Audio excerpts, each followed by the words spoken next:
Some moments so far this season. Hope everyone had a fabulous Thanksgiving. We had 8 games on the slate last night, meaning 308 games have now been played this season. And why does that matter? Well, we've officially crossed the quarter mark of the NBA year. That's where the small sample sizes, they become quite substantial. So coming up here on NBA Today, we're going to take stock right here on the defending champions, because not only are they in position to become the first team to repeat since KD's Warriors, but they can also break the record of 73 wins set by the team that preceded him. Plus, over in the East, the newest bad boy Pistons, they are proving that last season's turnaround, right, it wasn't just historic, but it was a stepping stone to something even greater. And the two teams that aren't on this snapshot, they're not anywhere in the playoff picture. We're looking at you, the Clippers and the Milwaukee Bucks. They have a lot more to worry about than being in Cabo when April turns to May, because from the standings to the stats, we haven't seen league-wide scoring like this since the 1960s. And the guy who leads the way, none other than Luka Doncic at just over 35 points a game.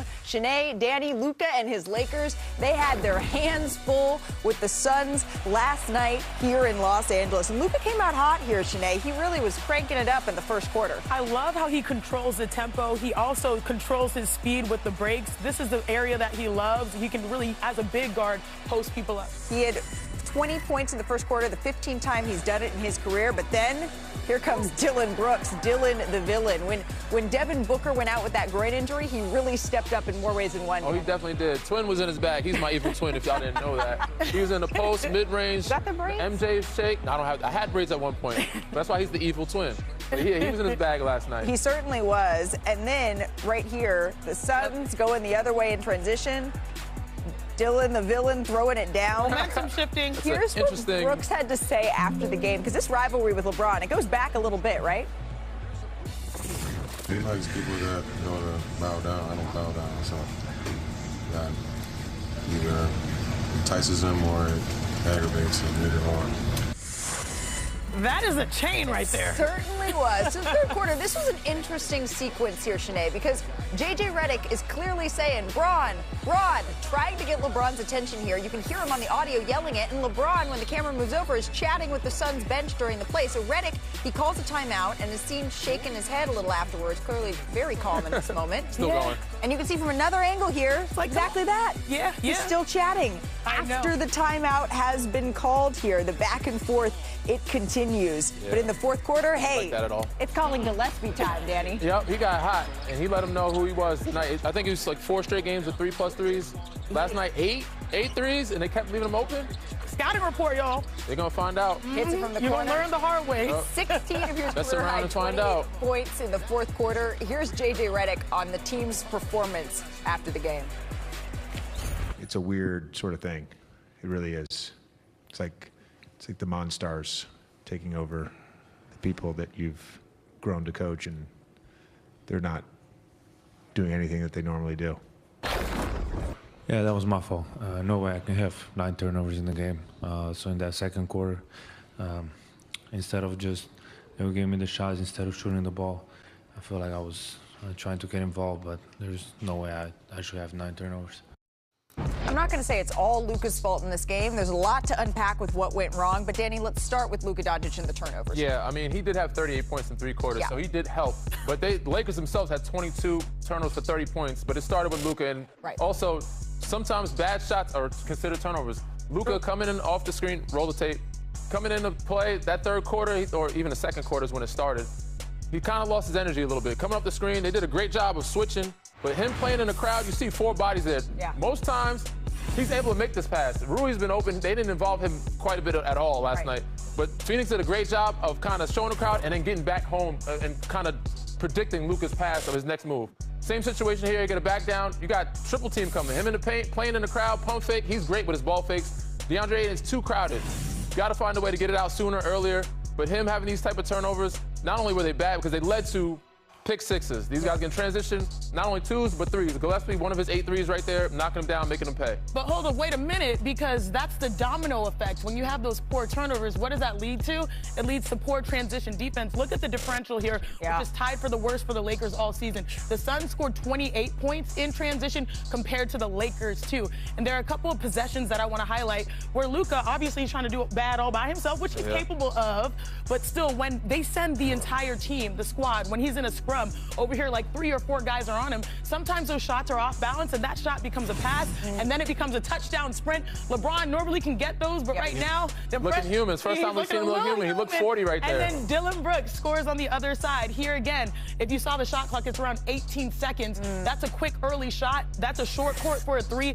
Then there's a little bit of confusion. I think it's Mark Williams that's like, hey guys, we've got someone on the backside. 2 people running to him instead of the 3-point line. Jordan Goodwin. Goodwin knocking down the 3. So those turnovers, those bad shots lead to something worse for the Lakers. Yeah, and that leads to, again, when you're looking at the losses, they're coming off a 7-game winning streak, the Los Angeles Lakers are. So I don't want to say the sky is completely falling, but they have not looked good in the losses that they've had this season, and you can see how that stacks up here. But you mentioned LeBron James looking human, maybe even using the O word, looking old. That's another storyline. It was a back-to-back. Because he only played in one half of it, though, Danny. Yeah, he barely reached 10 points in this one. He hit a 3 with just under 7 minutes remaining to extend his double-digit scoring streak to 1,297 games. Here's LeBron afterward.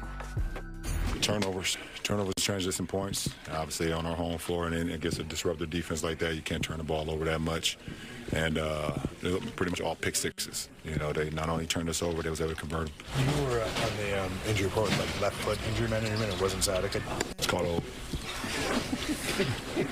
Pick a body part. You get it. You understand. Yeah, you understand. Just wake up with you had the night before, you know. So he's calling himself old there because he extended that double-digit point streak, but it was really a rough night for him. 3 for 10 shooting and as many assists as he had turnovers. This was also the first time in his career that he finished a game with 0 rebounds, 0 blocks, and 0 steals. So let's bring in Brian Windhorst, because there's not many people in the industry who followed LeBron more closely as you have over what is quickly approaching the last 25 years.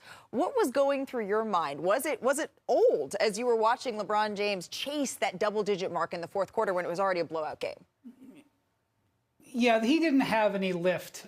He didn't have any burst, and he didn't have any lift. We haven't really seen this from LeBron.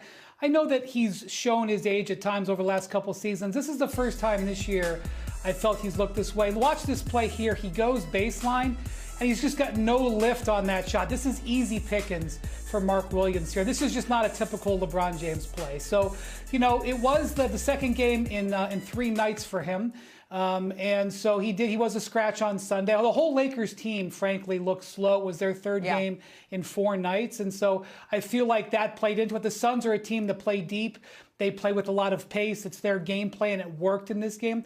But we want this to be an outlier situation, certainly an outlier situation in his career, never having impact athletic plays, rebounds, blocks, steals. That's what he's done his whole life. So definitely something to keep our eye on. You do not want to see this be the norm. You want to see this have LeBron having an old, bad night, not something that we see recurrently. Yeah, I mean, it happens overnight when you become the old guy, and it happens very quickly. And sometimes it's an injury. And sciatica could be a reason why, you know, he's a little off. You know, he looked normal. He looked better than most 40-year-olds, but he didn't look like LeBron that we've seen in the last, 10 years or so. And I seen it when he was kind of chasing guys down. He was just a half a second late of getting a block out of bounds off the glass, or just that run out. Dylan Brooks, him not being that free safety and getting those steals and being a wide receiver out there. Him being a step slow showed his age a little bit last night, but just their energy. And it wasn't just him, but their whole group last night. They seemed out of it. And for him to have to stay in the game that long and struggle to get the double-digit points is kind of a sign, like, this might be the year we see his age a little bit. But, again, it's just one game. They did win 7 straight, 7 in a row. They were on a heater. This was a back-to-back, so I give him a little grace. I will say it doesn't happen overnight. I think you have the epiphany, like, oh, snap, I'm really in the mix of this. It's something that is a slow progression. But what I will say is, as players age, their game also evolves. Yeah. And I do think we've seen the full evolution of LeBron James, knowing that when he started, it wasn't necessarily, knocking down threes or backing guys down. Like, he was naturally that athletic guy that could hit the mid-range, that could get downhill. And then eventually we started realizing, his 3-point shot is there. And I think we've seen, like, the full circle nature where he just has maybe it's not those touchdown plays. Right. Yeah. Maybe it's just playing within the confines of an offense with two amazing playmakers, Austin Reeves and Luka. And the Lakers were incredibly off last night, but give the Phoenix Suns credit, particularly when Devin Booker went down. Colin Gillespie and your twin, Dylan Brooks, really took over. We didn't realize that you two were twins until we went back. They found one. They found a picture. Wow. And never again, Danny, never again. The reason why we're evil because he has the braids. I usually more clean cut. That's why we're opposites. And this is why. All right. Well, the Suns have been one of the biggest surprises of the season thus far. You're a man of many surprises, Dan. Another one, though, was Detroit, the game of the night, thanks to Cade Cunningham. Coming up clutch, Shanae, once again for the Pistons here. So we're pick this one up. I'm so hyped. Cade getting downhill. Let me tell you, I love this because going from Luka to Cade is just perfect. It's chef's kiss. Two big guards in the NBA that control the tempo, that are masterful, and he is on the rise alongside his team. But speaking of on the rise, this is a heck of a game here. The Hawks, they've been balling. Yeah, Jalen Johnson's been cooking up. He's been balling. 29 points, 12 in the fourth for Johnson, by the way. The Hawks up now. And then Jalen Johnson finds Nickeil Alexander-Walker in the corner. This is what they got him. 26 points here for Alexander-Walker. The Hawks tie it all up. And the ensuing Pistons possession, Cade gets to his spot. See that crossover? That's on Dyson Daniels, too. He ain't no slouch. No, he's a leader in that. Pistons up 2. Cade spins out of the double. Oh, my God. Multiple defenders, and still. With the baby oil? Lazy. We're not using that. We're not talking about that no more. What? Then keep it in the same hand? Poise here to create. Baby oil? No, not over here. Here's Cade on his poise. Time out, Danny. Why are you at your best in winning time? Something that I feel is my responsibility is to help take my team over the finish line, and I want to come through for my team each and every time. So, whatever that takes is what I'm willing to do. So that was the conversation that Cade and I have had about how clutch he has come up this season. The Pistons, they've won 12 games in clutch time. That's the most in the NBA, and a lot of it's got to do with Cade, right? He's a monster in the fourth quarter. He's second in points scored. He's tied for second in assists and second in usage. There's an award for that. In that There's frame. an award for that. Could we see the clutch player of the year right here? He's going for being in that top 5 in MVP, I think. Cade's been big all season, but let's take a look at our big 3 plays of the night, starting with Keontae George. Shanae, look away. Oh, my God. Trap game. Oh, my goodness. Come out. Look, I respect. Keontae George has been balling. He has. Yes, he has. He had a rough night the other night, so I knew he would come out with some aggressiveness, but this was angry. Well, if that was play number 3, then what's play number 2? That we have to go to the Mavericks and the Nuggets here because we got another Nikola Jokic dime. Peyton Watson with the jam. Watch out, Cooper Flags. Welcome to the NBA moment. No, not at all. He was balling. That was a business decision. That was a business decision. I think not a full poster, right? right? A nice little alley. No, that was a business decision. Yeah. So our number 1 play of the night, that comes courtesy of our friends that don't always make the show, but they're in it today, darn it. The Hornets and the Nets. 2 for 1. Noah Clowney. Drive to the rim. Oh, slams it on Kalkbrenner there. Yeah, I'm here for it. But wait, there's more. Don't worry. Okay. Danny Wolf. Driving into the paint. Jamming it on Miles Bridges, who knows a thing or two about dunking it like that. Oh, okay, Danny. Okay. By the way, the Danny in the league again. In the association. So let's go coast to coast. First up, Cleveland. This is for you. Donovan Mitchell lit the Pacers up. 43 points, his 12th 30-point game this season. Second most behind SGA. So, Sinead, do you believe the Cavs rely a little too much on Don? No. They have to keep relying on him because we understand that the Cavs, they've dealt with Knicks and Knacks over the course of the season, pun intended, when you're talking about the Eastern Conference. But you need this guy to feel like he has to be a superhero, which he absolutely is. But he's Spider-Man, right? But I like this trending for him. He needs to be aggressive, and he needs to carry his teammates along. The Cavaliers, never too much. It still feels like they need to take it up even another notch. All right, let's go to Denver. That's where Anthony Davis scored a season-high 32 points, but the rookies, they stole the show. Cooper Flagg added 24. Ryan Nembhard, 28 and 10 assists in the win. Tim McMahon is with us. Are we seeing more of a turnaround here for the Mavs? Well, you're seeing a showcase performance for Anthony Davis there for sure. Cooper Flagg is going to be Rookie of the Year. I mean, this guy is really coming into his own. Ryan Nembhard, they don't have picks coming up from 27 to 30. They're going to have to hit on some guys. Undrafted rookie, 28 and 10 with no turnovers. He's got a chance. There you go. Go Zags. Off to Miami. That's where Asia Wilson. I love this. Recording Bam Adebayo's player introductions, getting all the angles there. Bam had himself a game, too. He scored 27 points, 14 rebounds. Norm Powell scored 30. The Heat crushed the Clippers. Brian, let's focus on the Heat side first. What are people around the league saying about these reeling Clippers and the Heat? Well, Bam Adebayo had 5 3-pointers in this game, the most he's ever made in his career. Their starting lineup made 21. They're obviously really rolling offensively. But let me just say this, Malika. They made 14 threes in the first half of this game, okay? Out come the second half. They hit 3 threes out of the gate. Call timeout. Ty Lue pulls the whole starters out of the game. Oh, speaking of reeling, let's talk about the Milwaukee Bucks or the Washington Wizards. CJ McCollum scored 28 points. The Wizards got the win over Milwaukee. Giannis, 26 points. But the Bucks have now lost 8 of their last 10 games here. It has not been a great season for Milwaukee, right? 9-13 so far.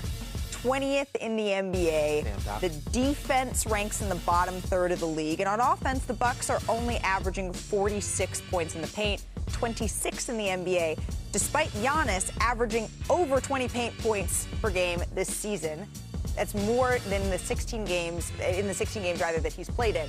So despite Giannis playing at an MVP level, the Bucks are not looking like a contender. And remember, over the summer, as just a reminder here, that's when there were reports that Giannis's relationship with the organization, it may be strained, and he wanted to reevaluate maybe around the quarter mark of the season. Here we are, the quarter mark of the season, and as it stands, the Bucks are fighting to stay in the play-in picture. So, Brian, I'm going to go back to you here. What do you make of where things are with Giannis and the Bucks?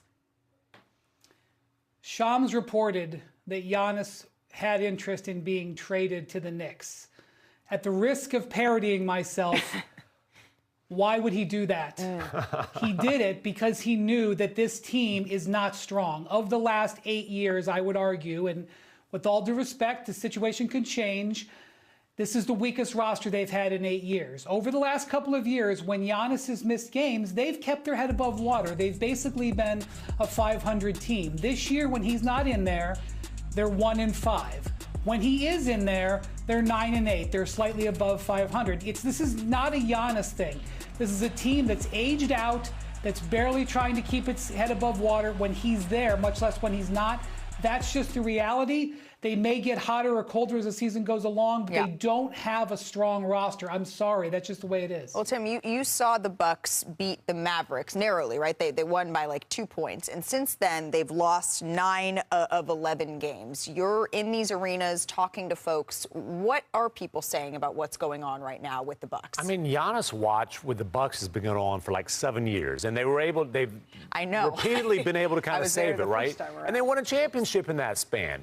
But look, this attempt to try to salvage it with waiving Dame and stretching him and bringing in Miles Turner, it hasn't worked. They're fighting to make a play, and at this point, it's like, what is Giannis waiting for? Hey, if you want to be in Milwaukee and be a one-team guy, awesome. He's indicated that many times over the years that he is more than willing to go.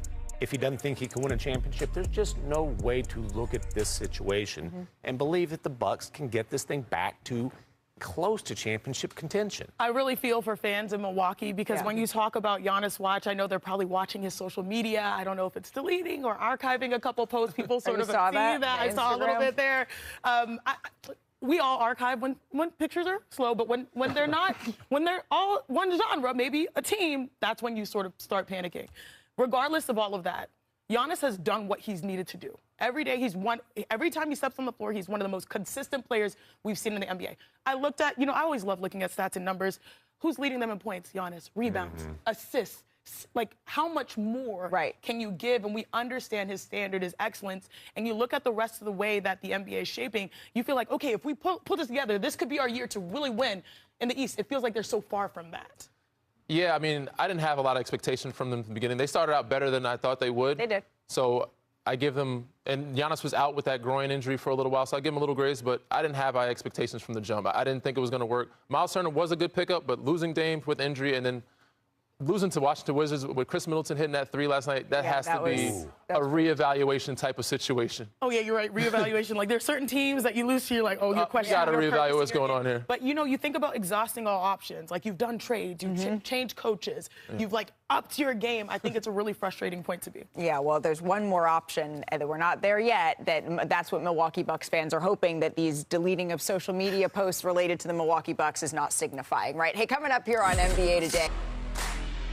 I think the big thing with repeating is trying not to repeat last season, but it's always about, for us, trying to get better every single game. There's SGA. Extra time for Holmgren. Levitation at the rim. I think the key for us is just to be present. We're not going into it acting like we were defending champions. I think we have the confidence knowing we can do it again. Absolute perfection and brilliance from the reigning MVP. We have to continue to get better through our experiences. If we do that, we'll be in good shape. Well, the defending champs, they are back and they're ready for more. The Thunder are 20-1 this season, and they boast the best point differential, say that a couple times fast, through 21 games. That's the most in NBA history. And DraftKings Sportsbook doesn't see OKC slowing down anytime soon. They're offering 9-2 odds for the Thunder to win 74 games and break the record held by the 2015-16 Warriors. And there's good reason, right? ESPN Analytics, get this, has Oklahoma City favored to win every single remaining That's crazy. game on their schedule. And we're just a quarter way through. And they give the Thunder at least a 60% chance to win all the games, except one, Janae, your Rockets. They have a 57% chance to win that one in January.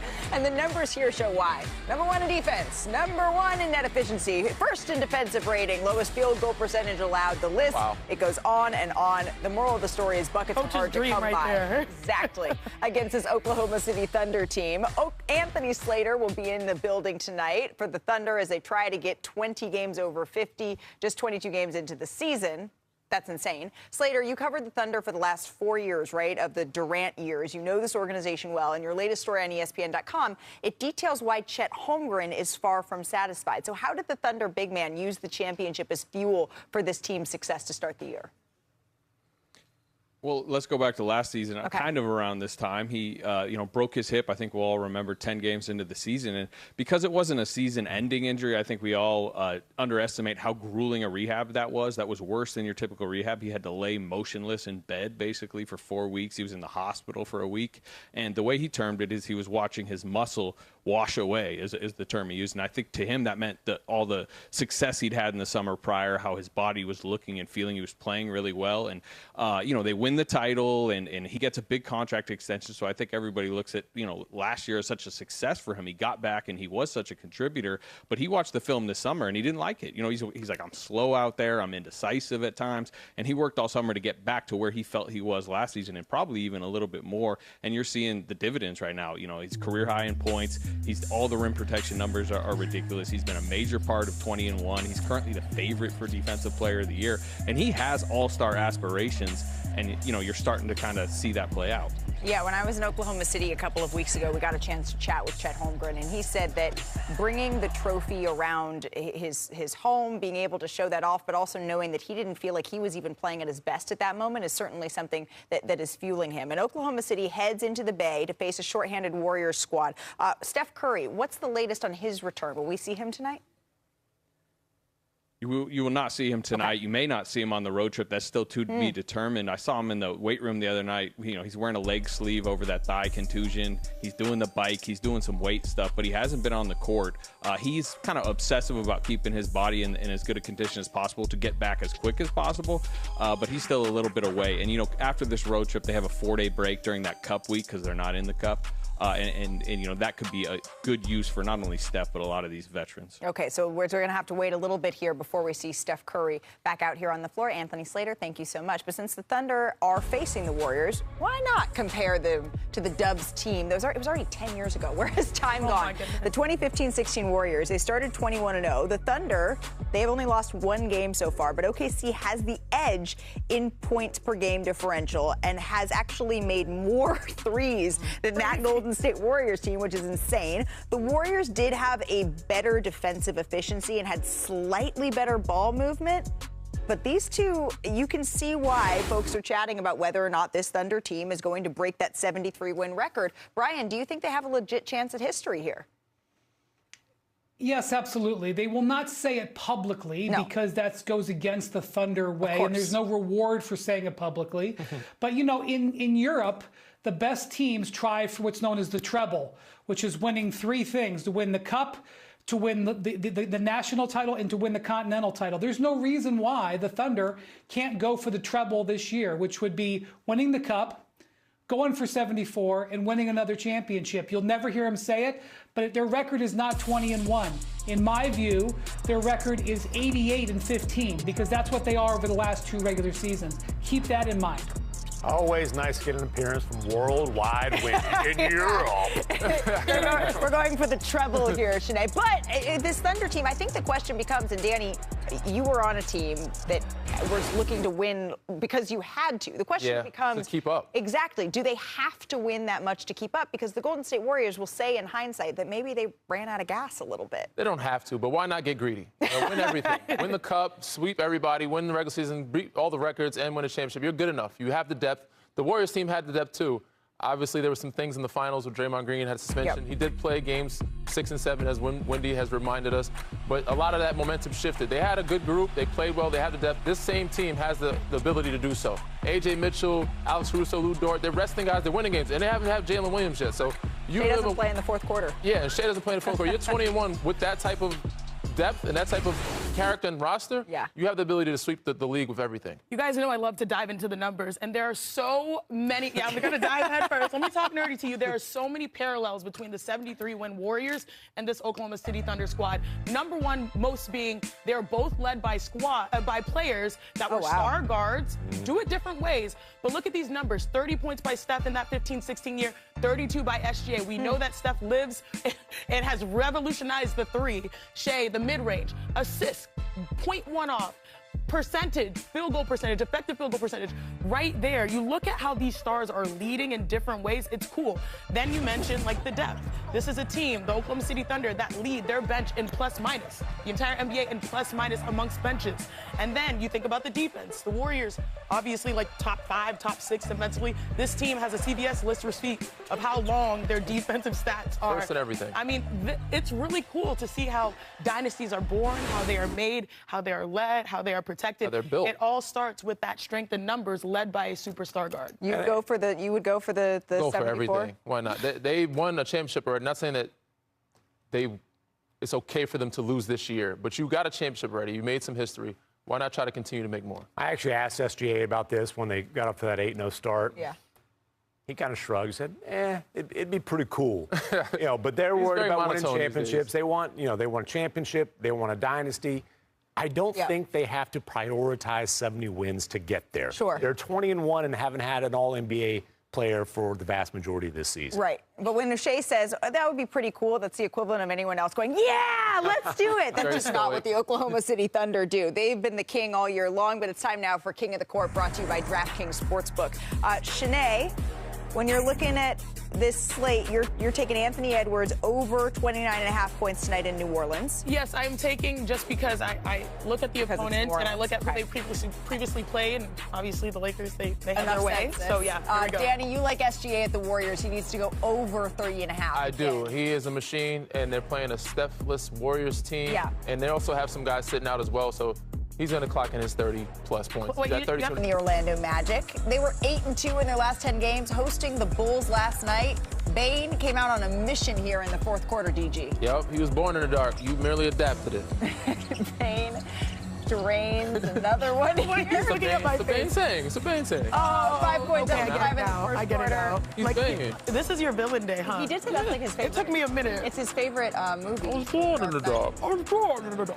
By the way, who's counting? Doesn't Bane up to 10 in the fourth quarter. Look out. Bane asking for it again.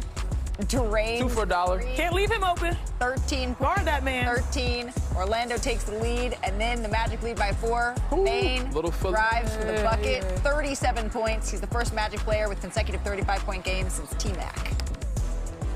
Well, they say if you shake his hand today, it may still be sizzling after back-to-back 37-point games. Desmond Bane, thank you so much for stopping by NBA Today, my friend. How you doing? We appreciate having you, especially after the last 2 performances you've had. Before we get started, though, Desmond, I'm a huge fan of a team that has a theme song whenever they win. Do you have a little blast of Orlando Magic, Magic? Come on, let me hear it. Oh, there it is. There it is. I mean, I wasn't sure how much we'd be hearing it after you started the season 1-4, but now you've won 8 of your last 10. What have you guys found personally? What have you found? What has changed with this team? think we've just continued to buy into the process. At first we weren't getting the results that we wanted. And we got back to our defensive identity. We weren't doing enough on that defensive end of the floor, and we really picked it up there. And I think that's really helped our offense, allowed us to get out in transition, put pressure on the paint. We've been doing a really good job getting to the foul line and just imposing our will on teams. Your teammate, Anthony Black, described you as, quote, a junkyard dog with a bag. What does that tell you about your impact on the Magic, and what do you think of that description? I like it. I think it fits for sure. We built, to do the dirty work over here, 1 through 15, everybody, about that smoke. And, we work on our games every day too, so we're going to give it to you on both ends of the floor. You've been on excellent teams in the past, Desmond. You know what the teams are that can be a high seed in a conference, that can make noise in the playoffs. Where do you think this team stacks up compared to teams that you've been on in the past? Is this one of the better ones that you've been on? Yeah, it's early, so it's hard to tell, but we got depth. We got a willingness to learn. I think that's the biggest, one of our biggest strengths. We got so many guys on the team that just want to win and willing to do whatever it takes. We're about to get Paolo back into the mix. Yeah. We haven't had no Wagner yet this season. So I'm really excited to see where we can take this thing, and sky's the limit. I'm really curious. You brought up the Wagner brothers. Did you see their handshake the other day? We asked them about. We don't got to do that on TV. You can just leave that one where. Hey, all I'm saying is we heard straight from the source. Franz said that they're going to continue to be doing it. This is their handshake moving forward. So I'm just saying it's not the last time that we've seen the Utter Brother handshake there. Before we let you go, there was an article this summer, and it was in Slam magazine. And you said that you modeled part of your game after Danny Green. And Danny's actually here with us. He's on the show today. So I wanted to bring him in to chat with you a little bit. Boy, dude. Damn well you don't model your game after me. You way better than me, bro. Back in the day, bro. Back in the day before you became nice. Okay, I get it. And speaking of keeping receipts, are you watching what's going on in Memphis? What you think of it, bro? Oh, you're coming out firing. Yeah. I hope they get it right. Man, don't give me the Senator Bain answer. Going into the season, I was still a little salty for sure. But I got a lot of love for a lot of those guys over there, and seeing Zach Edey play the way he playing, Jalen Wells, the young guys, so I got love for all them dudes over there. Okay, another question for you. I know you have some familiarity with Tyus, but coming into a new situation and coming from being like the young guy to now being a vet, like how's that transition been for you? You calling him old? Not old. So young. You're older than I am old. You're older than some of those guys, but you're looked at as like a vet now that's had some playoff experience. Mm-hmm. How's that been to being the new guy and also looked at as a vet in that locker room? Yeah, you was kind of doing that for us in Memphis, coming in with that experience and trying to lead a group of younger guys. It's been good, but the way you earn their respect is with your play and how you handle your business. So I think that we've definitely came a long way. See, this is full circle. You've gone from modeling your game after DG when you were younger to now modeling some leadership qualities after Danny Green. You know what I'm saying? Hopefully I taught you a thing or two. I was only there for like 4 or 5 months. Too many things. Desmond, we always appreciate the time. Best of luck the rest of the season. Keep hooping, my dog. Down the road. Okay, my boy. Yep. It sounds crazier than it actually was. Andy, what's going on over here? In case you missed it, last night on Monday Night Football, Giants kicker Younghoe Koo went full Charlie Brown. Oh, man. Oh. On a field goal attempt. Almost looks like a dance. Brown, an all-time low light for the Giants. So we're not going to miss a chance to look at some funny NBA moments. It's time for Hooper Bloopers. It's time for Hooper Bloopers. It's time for Hooper Bloopers. Say it with your chest, Giannis. Here are some memorable misses of the season. Some Hooper bloopers, if you will. First up, our friend LaMelo Ball. Trying to pass, and then he ends up hitting. I don't blame them. Courts are hard. Right in the face. And then Josh Hart tweeted about this. Way to use your head, my boy. My boy. I'm surprised he didn't say his head was in the way. Yeah. Usually, yes, it would be something about that. Jalen Suggs versus the Wizards. Tries to hit the no-look three. The ball does not, in fact, go in. I thought it was a Nick Young. Nick Young, Gilbert Arenas. My boy, Swaggy P. Swaggy P. Got the offensive board. No. Lastly, Jaylen Brown and his hairline. Oh, man. Just terrorizing the league. Just spray painting everybody's jerseys. Oh, no. OG Anunoby, Ron Holland. My guy, too. Just go bald, man. It's okay. No, bald This was the worst. He looks at the bench. He looks at the whole fact that the bench. entire team examined it, too. But he laughed at himself. Yeah, So, it's all right, JB. It's all right. All right, next up, speaking of the Celtics, the Knicks and the Celtics on deck tonight, and something